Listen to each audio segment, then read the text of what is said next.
So today's topic is burn injuries. Okay. So what is burn? So burn is defined as a wound caused by exogenous agent leading to coagulative necrosis of the tissue. So what are the causes of burn? क्या क्या causes हो सकते हैं burn के? Thermal injuries, which may be hot, that is temperature wise hot, or cold, दोनों तरीके से हो सकती है. Similarly, radiation injuries, electric injuries, chemical injuries, and injuries due to smoke and inhalation. Dry heat injuries is further divided into dry flame burns and by scald, that is hot water or steam burn. Okay, so these are two injuries which are divided by which is again classified under thermal burns of dry heat, contact burn, flame burn, and moist heat, scald and burn. Smoke and inhalation injuries, chemical burn, electric burns, cold burns, that is frostbite, heat, and radiation injuries. Chilblain, frostbite, these are thermal injuries. This is cold weather injuries. So thermal burns, आज का जो topic है वो thermal Burns पे ही है. That is जो generally अपन Burns पढ़ते हैं, स्काल्ड्स एंड थर्मल बर्न्स, खाली दो ही चीजें हैं आज. So the heat changes the molecular structure of the tissue causing denaturation of the protein. यही करता है, उसी की वजह से इंजरी होती है. And the extent of the burn, it depends upon the three thing. First, the temperature of the agent. Second, the amount of heat, and third is duration of contact.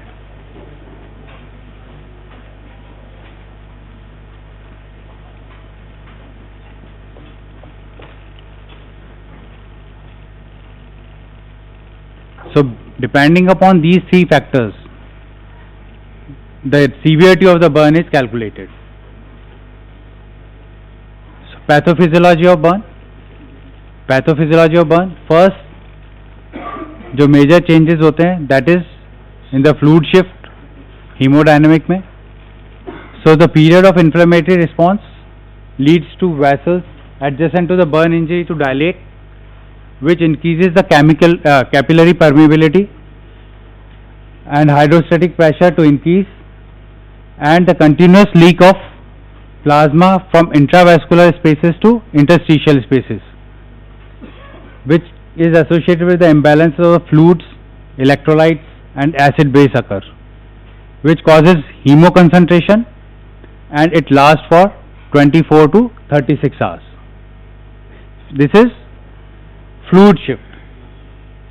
अब बंद कर दो इसको.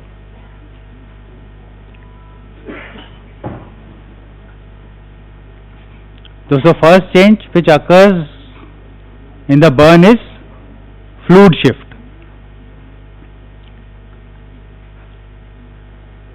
प्रॉब्लम है किसी को कुछ?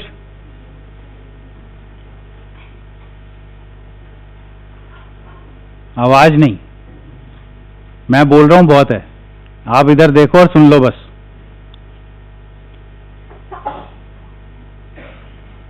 So this is what the pathophysiology of the burn is. First is fluid shift, then comes the fluid remobilization. So what is this? A capillary leak ceases after some times and fluid shift back into the circulation. It restores the fluid balance and renal perfusion. Then increased urine formation and diuresis occurs, and continued electrolyte imbalance occurs. Then comes hyponatremia because of fluid loss or electrolyte imbalance, and hypokalemia, which leads to hemodilution. Okay. So pathophysiology of burn जब आपसे पूछेंगे, so this is what you have to write. Fluid shift then leads to fluid remobilization, then increased urine formation leads to electrolyte imbalance, hyponatremia, and hypokalemia. Then apart from, क्या बात है? हाँ तेरे को. सुनाई नहीं दिया क्या बोला? चुपचाप इधर देखता रहे बस, वरना बाहर चला जा। आधा घंटा मुझे बोलने दे बस।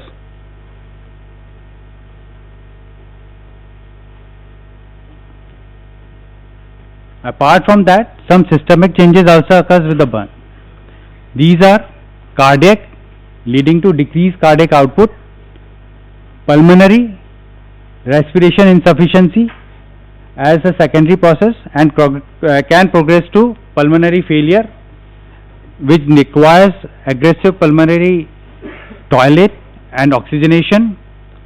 Then gastrointestinal, with decreased or absent motility, causes curling ulcer formation. So what is curling ulcer? Curling ulcer, because of ischemia in stomach, the ulcer occurs because of burn, that is known as curling ulcer. Apart from that, metabolic, hypermetabolic state occurs, increased oxygen and caloric requirement occurs, and increase in the core body temperature. Immunological responses, loss of protective barrier, increased risk of infection, suppression of the humoral and cell mediated immune response occurs, so patient become more prone to infection. जो secondary infection septicemia होता है because of lower immune response की वजह से. So the Jackson's theory of thermal wound. Jackson divide the burn wound into 3 zones. First is a zone of coagulation, which is the area which is in the direct contact or the nearest to the burn, that suffers the most damage, as evidenced by clotted blood and thrombosed blood vessels. Then there is a zone of stasis, which is surrounding the zone of coagulation, and it is characterized by the decreased blood flow. Then comes the zone of hyperemia, which is beyond the zone of stasis, and it is characterized by the increased blood flow in that area. That is the zone of hyperemia. So when we prepare a report, जब हम इसकी report बनाते हैं burn injuries की, या जब लिखते हैं, तो हमें, आपने देखा होगा या आपको लिखवाई होगी, there is a red line of demarcation and zone of hyperemia. ये हम उसको मेंशन करना होता है to differentiate between what? Antemortem and postmortem burns.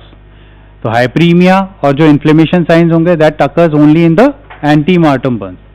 Okay, so this is important. So when we write the report, postmortem report or injury report, we have to mention this, that only part differentiate between antemortem and postmortem burn. कहीं body पे अगर हमें zone of inflammation, sign of hyperaemia नहीं दिख रहे हैं, that means chances है कि वो पोस्टमार्टम बर्न्स है. ठीक है. So how the body responses to the burn? It is divided into the 4 stages. First is the stage of pain response, that is known as emergent phase, phase 1, stage 1. In this, the pain response, then the body releases a catecholamine, which causes tachycardia, tachypnea, mild hypertension and mild anxiety. Then comes your fluid shift phase, that is stage 2, which begins after the emergent phase and about 18 to 24 after that, and it peaks in 6 to 8 hours. Okay. Damaged cells initiate inflammatory response, increase blood flow, जो आपको pathophysiology में fluid shift बताया था, that occurs in fluid shift phase. So the shift of the fluid from the intravascular to extravascular space and massive edema is there. Then hypermetabolic phase or stage 3 lasts for days to weeks. Large increase in the body's need for nutrients as to repair. And fourth is the resolution phase or stage 4, which is the scar formation and general rehabilitation and progression to the normal function. So these are the 4 stages of body response, how the body responds to the burns. Now comes the classification of burn. So the classification of burn, it depends upon basically on the, जहाँ हम इसको कहते हैं, that is degree of burn or depth of the burn. Okay. So first degree, it basically depends upon the layer to which it is involved. So first degree burn, it is an injury localized to the epidermis only. Then the second degree is divided into the superficial and deep. In superficial, it is up to the superficial papillary dermis, and deep is involving whole of the dermis, that is up to the reticular dermis. So epidermis and dermis both are involved in the second degree burn, but it is divided into superficial and deep. Then comes the third degree. Third degree, it is full thickness. In this full thickness involved, that is both epidermis, dermis up to the subcutaneous tissue. Subcutaneous fat जो होता है वहां तक होती है. And the fourth degree is beyond that. That is muscles, bones up to that depth is 4 degree burn. And it is also known as, जब हम कई बार वर्ड यूज करते हैं depth of burn, depth of burn में भी ये degrees वाली ही आपको डालना, क्यों? Because it is only to which layer is involve. So that is depth of burn is also there. कई जगह वर्ड यूज होता है what is depth of burn, तो it is usually what you call degree of burn में आप जब बोलोगे first degree second degree तो उसमें इन्वॉल्व होगी. So this is photograph. So first degree burn, only the epidermis is involved. In superficial second degree burn, that is up to the papillary dermis, and this the whole of the dermis is involved. Then subcutaneous tissue up to the third degree, and beyond that 4th degree. Okay. Now superficial burn or first degree burn, how it will present, कैसे पता चलेगा it is first degree burn में क्या होता है, second degree में sign and symptoms क्या होते हैं. So in first degree burn there is a reddened skin, pain at the burn site, involves only epidermis, it blanches to touch, have an intact epidermal barrier, do not result in scarring. Examples sunburn, minor scald from kitchen accident. And treatment is aimed at the comfort with topical soothing agents or NSAIDs. Okay, so this is superficial burn. There is very less pain, blanch to touch. दो चीजें याद रखनी है, ये differentiating factors हैं blanch to touch और pain. Pain is very severe in as degree of burn progresses. Then comes partial thickness burn, that is superficial second degree burn. So in superficial second degree burn there is intense pain, white to red skin, blister formation is there. It involves epidermis and papillary layer of the dermis, spears hair follicles and sweat glands. There is erythema and it also blanches to touch. It's very painful or sensitive. During healing there may be no or minimal scarring may be there. Heal spontaneously, reepithelize from retained epidermal structure in 7 to 14 days. Then deep second degree burn, injury to deeper layer of the dermis, that is reticular dermis, appears pale and mottled, do not blanch on touch. So only the two, that is superficial and the superficial deep burn second degree burn, blanch to touch वहीं तक होगा, उसके बाद blanching खत्म हो जाएगी. Okay. Capillary returns sluggish or absent, less painful, remain painful to pinprick, takes 14 to 35 days to heal by reepithelialization from hair follicles and sweat gland. Keratinocytes often with severe scarring. Contractures possible. It requires excision and skin grafting for treatment. Then full thickness or third degree burn, there is a dry leathery skin, white, dark brown or charred, loss of sensation may be there, all dermal layers, tissue may be involved, and it always requires surgery. Without scarring, without surgery, it does not heal. Okay. 4 degree burn, जब third degree नहीं हो रहा था 4 degree में तो उससे ज़्यादा ही है, तो it requires plastic surgery and all that after that also. Okay. This is in a chart form, जो अभी अपन ने सारा देखा है, दिस ये एक सिंप्लीफाइड किया हुआ है चार्ट में. हिस्टोलॉजी में क्या है, sorry, histology, then appearance, sensation, healing, second degree. ये जस्ट जो मैंने आपको उसमें बताया, दिस इज टेबुलेटेड फॉर्म में दे रखा है. Okay, now how will you assess the burn. आप जब बर्न का देखते होगे तो आप अखबारों में भी पढ़ते होंगे 40% बर्न हुआ है, 20% बर्न हुआ है, ऑलवेज इन परसेंटेज. ज़्यादातर होता है परसेंटेज में ही लिखा जाता है बर्न को. So how will you calculate that. So for that the best method और the method we use normally is rule of 9. तो रूल ऑफ 9 में क्या है, द बॉडी पार्ट्स इसको डिवाइड किया है 9% के उसमें. ओके, सो 9% दिया है हेड एंड फेस को, पूरा head and face front and back is 9%. Chest, front and back 9% back, 9% front. Abdomen 9% back, 9% front. Upper limb 9%, total 9% upper limb को. लोअर लिम को वही फर्दर फ्रंट से 9 एंड बैक से 9, and 1% is for your genitalia. So इसको total करोगे तो 100% body burn आता है. So the part involve up to which percent, तो उस परसेंटेज से आपको बर्न कैलकुलेट करना होता है. If the burn is less than 10%, तब क्या करोगे, then there is a rule of palm. When the body surface burn is less than 10%, तो area of palm is equal to the 1% body surface area. So what do mean by area of palm, जो अपना ये palm का area है, ठीक है, अंदर वाला, इसको हम 1% मानते हैं. ओके, तो 1% कहाँ घुस गया, तो 1% एरिया ऑफ पाम है. तो इफ लेस देन 10% है तो this method is involve applied. So the best method is rule of 9, जहां पे भी अपने को सरफेस एरिया कैलकुलेट करना होता है. रूल ऑफ 9 में आपको बहुत इजीली कैलकुलेट हो जाता है. 9 9 9 9 9 9 9 1 और 18/99.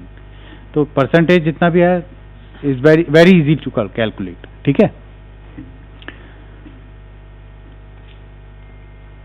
There is another method that is Lund and Browder chart, but generally हम फॉलो नहीं करते. आपको एक नाम आना चाहिए कि ये भी उसको सरफेस एरिया को कैलकुलेट, ये थोड़ा सा टिपिकल भी है और ये बहुत ज़्यादा हमें डेप्थ में जाना होता है तो ही हम इसको कैलकुलेट करते हैं. Otherwise in day to day life और normally we don't follow this. Okay, now what are the criterias कि हम बर्न पेशेंट को एडमिट करते हैं. कब हमें बर्न पेशेंट जब आ रहा है हमारे पास तो हमें जरूरत पड़ती है कि उसको हमें एडमिट करना है. So any partial thickness burn more than 10% of the total body surface area in child, and for adult it is 15%. more than 15% है तो adults में हमें उसको admission advise करना चाहिए, और 10% है child में तो हमें उसे advise करना है. apart from that any full thickness burn 5% of total surface area, full thickness burn, that means deep burn, 3rd degree burn. In that case, if 5% is there, then also we have to advise admission because it requires surgery. मैंने पहले ही आपको बताया उस समय कि 3rd degree burn में हमें surgery जरूरत पड़ती, और उससे पहले अगर उसमें इन्फेक्शन वगैरह हो गया तो वो उसको मैनेज करना और मुश्किल हो जाता है. Then circumferential burns, limbs and chest, chemical, radiation and high voltage electrical burns, burns of critical areas such as face, hands, feet, perineum and joints, and the patient with underlying chronic illness, suspicion of abuse or unsafe home environment or trauma. Significant inhalation burns excluding pure carbon monoxide poisoning. Inhalational burns जैसे अपना कहीं fire हुई, patient फंस जाता है, carbon monoxide poisoning के chances बढ़ जाते हैं बिकॉज जो भी फर्नीचर वगैरह है वो उसको लिबरेट करते हैं. But in that case sometimes the smoke और फ्यूम्स जो हैं वो अपने लैरिंग्स वगैरह को इफेक्ट करके उसको बर्न करती हैं. इन दैट केस ऑल्सो तो रेस्पिरेटरी डिस्ट्रेस में चला जाता है patient. We require admission. So these are the criteria for the burn admission. Now scalding. What is scalding? It is basically a burn from moist heat, that is either boiled water, hot coffees, steam, etc. So scalding it derives from the Latin word calidus, meaning hot, and is a form of thermal burn resulted from the heated fluid such as boiling water or steam. Most scalds are considered first or second degree burns, but third degree burns can result, especially with the prolonged contact. 3 factor बताए थे, amount of heat, time of contact and the temperature. 3 चीजें होती हैं जो अपने को basically severity करती हैं. जितना ज़्यादा बॉडी कांटेक्ट में रहेगी, जितने ज़्यादा टेम्परेचर पे कांटेक्ट में रहेगी, वो दोनों सीवियरिटी बढ़ाएगी. So the most scalds result from the exposure to high temperature water such as tap water in baths. ये तो जनरली आपके घरों में सब में होता रहता है. गर्म पानी गिर जाता है, चाय गिर जाती है, कॉफ़ी गिर जाती है, हॉट मिल्क गिर जाता है. So these are known as scalds. Another common cause of scald is spilled hot drinks such as coffee. Scalds are typically far from severe when caused by steam. तो steam burns जो होते हैं, steam scalds is severe than hot water जो आपके गिरने spilling से हो रहा है. Because it has absorbed a great amount of latent heat and is therefore far more effective at heating objects. Scalds are generally more common in children, especially from the accidental spilling of hot liquid. ऐसा कुछ नहीं है, घर में सबको होते हैं. This is the tabulated form difference between burn and scalds.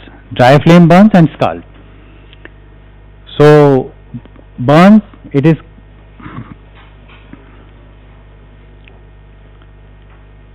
is caused by dry heat, while scald it's caused by moist heat. Depth is always deep, mostly superficial only. Pain is less, pain is more. Blisters not common, most common. Healing it is delayed, it is quick. Scars generally burn जब deep होगा तो remain होगा ही होगा. Only in the superficial first degree burn there is no scarring. But in scalds there is no scar. Complications, there is more chances of complications are there. It may be possible, but there is still a less chances. First aid is in both cases. जल्दी से हमें temperature cold डालने के लिए cold water में अपना जहाँ पे भी जला है उस पर कोल्ड वाटर डालो. जो ट्रीटमेंट लेना है वो तो है ही, लेकिन कोल्ड वाटर में सबसे पहले डाल के उसका टेम्परेचर लेटेंट हीट जो भी एब्जॉर्ब की उसको कम करना होता है. Now the most important treatment in a case of burn is fluid replacement. जो हाइपोवॉलीमिया होता है, सबसे पहले फ्लूइड शिफ्ट होता है, हमें सबसे पहले उसको ठीक करना होता है. Apart from that during process कुछ और कॉम्प्लिकेशंस आ रहे हैं, सेप्सिस में जा रहा है, टॉक्सीमिया में जा रहा है, उसको तो हमें धीरे धीरे ठीक करना ही है. बट सबसे पहले अगर हमें किसी भी बर्न में या किसी भी ऐसे आप एक्यूट स्टेज में देते हो तो हमें फ्लूइड रिप्लेसमेंट ही करना होता है. So for that, in case of burn, how will you assess how much fluid you have to give? So there is a formula known as Parkland formula. It is 4 ml per kg per percentage body surface area of the burn. So in this case, there is an example. Suppose a patient weighs 50 kg and he has got 27% of the burn surface. So how will you calculate this? 4 ml into 50 into 27. That comes out for 5,400. It should be given in the first 24 hours. So half of it in the first 8 hours and half of it in next 16 hours. So this is how will you manage a fluid in a case of burn. And generally it is more than 30% या उसमें होता है तो हमें aggressive में जाना पड़ता है. अदरवाइज उससे पहले तो हम we can go for normal fluid therapies जो हम देते हैं डे टू डे में. Now the complication which arises from the burn और scalds. So these are some complications. Smoke inhalation syndrome, hypovolemic shock, septic shock, neurogenic shock, renal failure, electrolyte imbalance, curling ulcer, malnutrition, contractures, and Marjolin ulcer. What are Marjolin ulcer?